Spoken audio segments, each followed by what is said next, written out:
空き家の庭木を伐採すると増税されるって本当？税理士が法改正の裏側と真のリスクを徹底検証。概要、親孝行のつもりであった庭の手入れが、まさかの増税を招くというネット記事が話題です。固定資産税が6倍になるというショッキングな数字が目立ちますが、コメント欄はほぼ全員が否定的です。このようなことは普通ありえません。なんで脱法行為を指南するのかね。現実の話とは思えないほど、無理やりな内容、本当に木を切るだけで税金が上がるのでしょうか？税理士の視点でその信憑性を解き明かします。1、記事の検証。結論から言うと、増税の引き金になる可能性はゼロではありませんが、表現としてはかなり煽っています。通常、住宅が建つ土地は特例で税金が6分の1に抑えられています。管理不全空き家に指定され、行政からの勧告に従わない場合にこの特例が解除されるため、元の税率に戻る、つまり6倍になるという仕組みです。庭木を切ったことで建物のボロが目立ち、行政に管理不全と認定されることが本当の引き金です。この6倍という数字は、あくまで土地の更地評価に対する構成に過ぎません。本来は住宅が建っていることで受けられていた特例措置が、行政のペナルティによって剥奪されるという構造です。具体的には、小規模住宅用地として200平方メートル以下の部分に適用されていた課税標準額を6分の1にする特例が、勧告を受けた翌年から適用対象外となります。重要なのは、庭木を切るという行為自体が直接増税を決めるわけではないという点です。行政の調査員は、道路から空き家の状態を定期的にチェックしています。これまでは密生した樹木や生垣がカモフラージュとなって見えなかった屋根の欠落、柱の傾き、窓ガラスの破損などが、伐採によって白日の下にさらされることが本当のリスクです。また、固定資産税だけでなく、都市計画税についても同様に優遇が外れます。通常3分の1に減額されている都市計画税も元の税率に戻るため、合計の納税額は文字通り跳ね上がります。税理士の視点で見れば、これは単なる増税ではなく、資産としての出口戦略を強制的に早められる行政からの最終通告と捉えるべき事態です。2、確率。全国に空き家は約900万戸ありますが、行政から勧告を受けて増税に至ったケースは累計で数千件程度。全体の 0.1% にも満たないのが実態です。庭木を1本切っただけで翌月に税額が変わるようなことは、実務上まずありえません。自治体もまずは指導から入るため、いきなり増税の土が届くような急展開は極めて稀なケースと言えます。実際の現場で何が起きているのか、よりリアルな数字を交えて補足します。まず、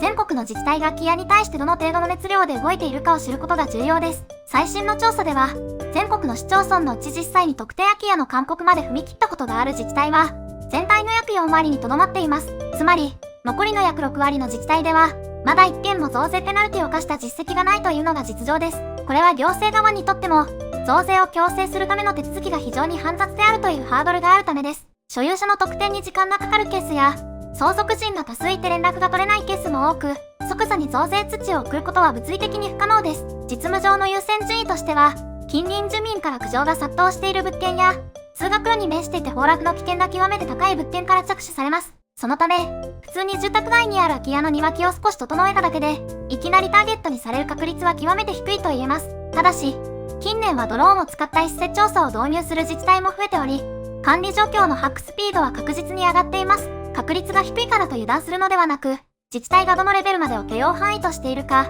その地域の条例やパトロール頻度を把握しておくことが、税務リスクを管理する上での第一歩となります。3、行政からの猶予。もし伐採後に行政からマークされても、すぐに積むわけではありません。第一段階は助言や指導で、ここで壁の補修やブルーシートでの養生など、適切な管理を行えば、管理不全空き家の指定は回避できます。第2段階の勧告にまで至らなければ、税金の優遇措置は維持されます。つまり、行政からの手紙を無視し続けない限り、6倍の税金を払うことにはなりません。やはり記事は大げさでかなり持っていると言えます。行政の手続きには明確なフェーズがあり、逆転のチャンスが何度も用意されています。このプロセスで最も重要なのは、行政が求めているのは増税ではなく、あくまで空き家の適切な管理であるという点です。最初の助言や指導の段階では、担当窓口に連絡を入れて今後の管理計画や売却予定を伝えるだけで、厳しい処分を先延ばしにできるケースが多々あります。実務上、行政はやる気のある所有者に対してはいきなり牙を剥くことはありません。もし庭木を伐採して家の痛みが露呈し、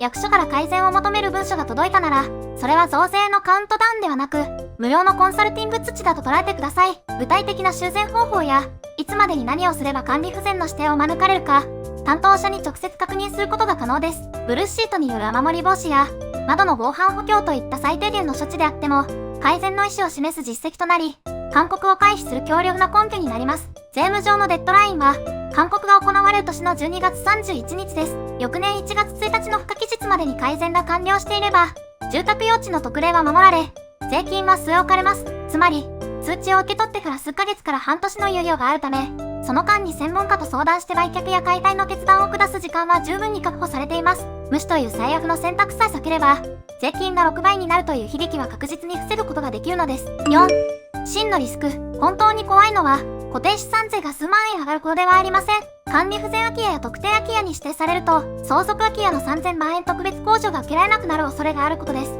譲渡所得税の負担が数百万円単位で変わるため、庭木の放置や不適切な管理は、最終的な売却時の手残りを大きく減らす致命的なリスクになります。税務実務において、この特例を失うことは致命傷と言っても過言ではありません。通常、相続した空き家を売却して利益が出た場合、最高で3000万円を譲渡所得から差し引ける強力な節税ルールがあります。しかし、この特例を受けるための絶対条件は、その物件の特定空き家等に該当しないことです。もし庭木の伐採後に管理不全の状態が露呈し、行政から改善の勧告を受けてしまうと、税務署はこの物件を特例の対象外と判断する可能性が極めて高くなります。仮に売却益が3000万円あった場合、特例が使えれば譲渡所得税は約ゼロですが、使えなければ約600万円もの税金が発生します。年間の固定資産税が数万円増えることと比較して、どちらが真の損害かは一目瞭然です。庭の手入れを怠り、行政からマークされるという事態は、将来手元に残るはずだった数百万円の現金をドブに捨てる行為に等しいと言えます。さらに、この特例には相続から3年目の12月31日までという厳しいタイムリミットが存在します。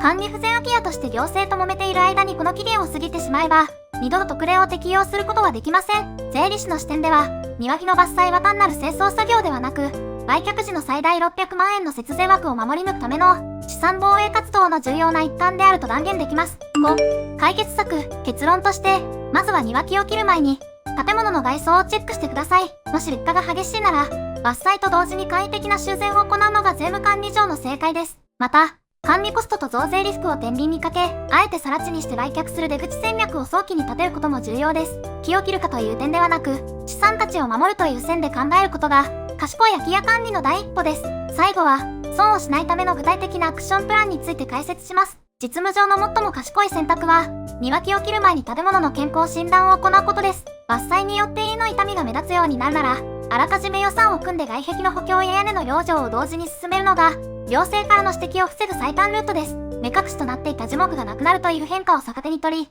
近隣住民に対して適切に管理を始めたというポジティブなアピールに変えてしまうことが、通報リスクを抑える戦略になります。また、維持し続けることだけが正解ではありません。管理コストや将来の増税リスク、さらには建物が原因で他人に怪我をさせた際の損害賠償リスクを考えれば、早期の更地化という決断も有力な選択肢です。更地にして住宅用地の特例を失ったとしても、解体費用に対する自治体の助成金を活用したり、譲渡所得税の特例を確実に受けられるタイミングで売却したりすることで、トータルの出残りを最大化できるからです。空き家問題の本質は、所有し続けることの責任とコストにあります。庭木の伐採という目の前の作業にとらわれず、相続から売却までの全体スケジュールを逆算して、いつ、誰に、いくらで手放すのかを明確にしてください。税理士などの専門家を交え、